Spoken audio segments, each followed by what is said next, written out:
Renforcer les capacités des étudiants inscrits dans les différents domaines de la santé à l'université d'Abomey-Calavi, c'est l'objectif de la Fondation Vallée en collaboration avec l'ONG Béné Excellence à travers l'implantation de ce centre de documentation. Le chef-d'œuvre, un bâtiment de type R+2, est composé de plusieurs compartiments dont la bibliothèque.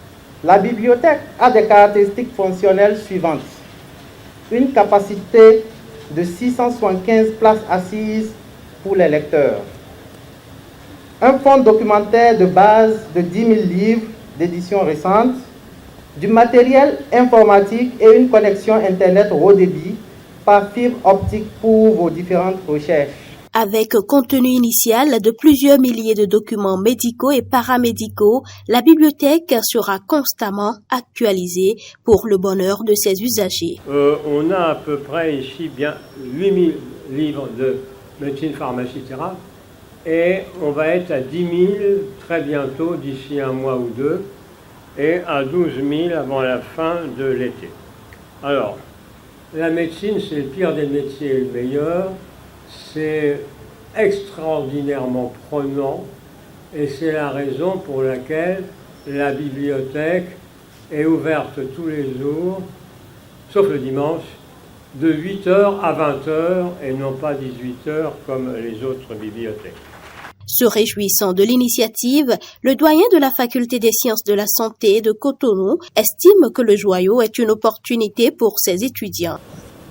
L'objectif majeur d'une bibliothèque est de mettre les savoirs à la portée de tous, en abattant un des murs de l'inégalité sociale, à savoir l'accès inéquitable à une formation de qualité.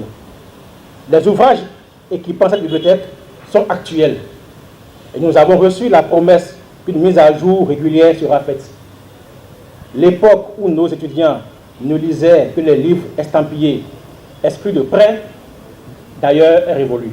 Dans son discours d'inauguration, la ministre de l'Enseignement supérieur et de la Recherche scientifique est revenue sur l'importance d'une bibliothèque dans un milieu de formation. Je dois vous rappeler que les bibliothèques font partie des critères qui positionnent les universités, les centres de formation, tout comme l'absence de bibliothèque qui déclasse ces mêmes centres de formation.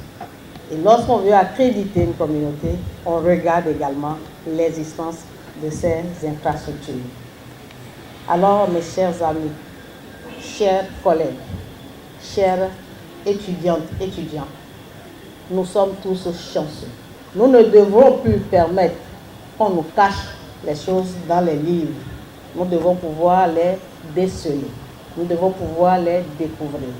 Nous devons pouvoir compléter la formation à travers les recherches, à travers la curiosité, pour voir le fond documentaire qui est assez impressionnant. À noter que le gouvernement béninois n'a pas marchandé son accompagnement dans la mise en place de cette infrastructure éducative moderne.